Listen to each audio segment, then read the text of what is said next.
कुछ भी पूछ लें, एटलीस्ट एजुकेशनल बैकग्राउंड उसमें इतना मैंने टाइम लगाया हुआ है कि मैं उसको किसी ना किसी तरह से तो आंसर कर ही सकूँगी।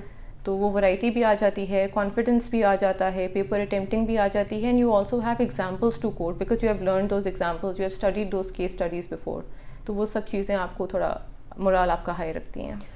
तो कुछ लोग कहते हैं कि जिस चीज़ में या जिस सब्जेक्ट में आपने डिग्री हासिल की है उस सब्जेक्ट को आप ना ऑप्ट करें क्योंकि आप ओवर कॉन्फिडेंट हो जाते हैं, और CSS का अप्रोच बिल्कुल डिफरेंट है।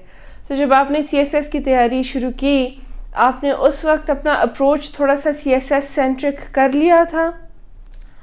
I did. So my bachelor's is in economics and maths basically, and maths optionals are present in CSS. Very good. I did not opt for them because at that time I was not confident. Maybe I would not find the sources. अब 4 साल की degree की है, ये confidence होना चाहिए था।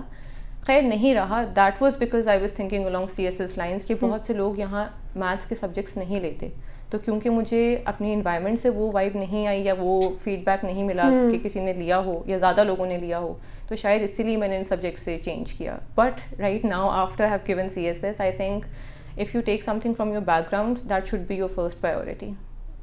First thing, there's a variety of subjects. Abhi, whenever I go to any academy or whenever you sit with any person who's a senior, एक limited option आपके पास रखते हैं.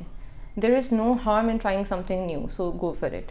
Secondly, मैं ये तो ज़रूर recommend करूँगी, if you have something, if you have studied a subject for in your educational background in your bachelor's or master's, go for it. It will give you an edge. आपको सिर्फ paper attempting सीखनी होगी, ना कि पूरा syllabus plus paper attempting. तो it would save your time.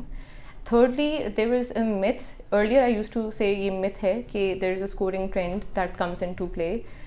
After I have qualified, I think it's not a myth; it's a reality.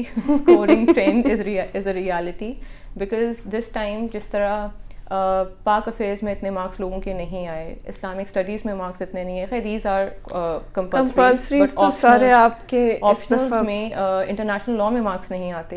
It was very difficult to score. अब papers अच्छे हुए हैं बट मार्क्स उतने नहीं आए, and you understand, आपने अपना पेपर देखा था तो यू अंडरस्टैंड कि क्या हुआ है। Scoring trend does make a role.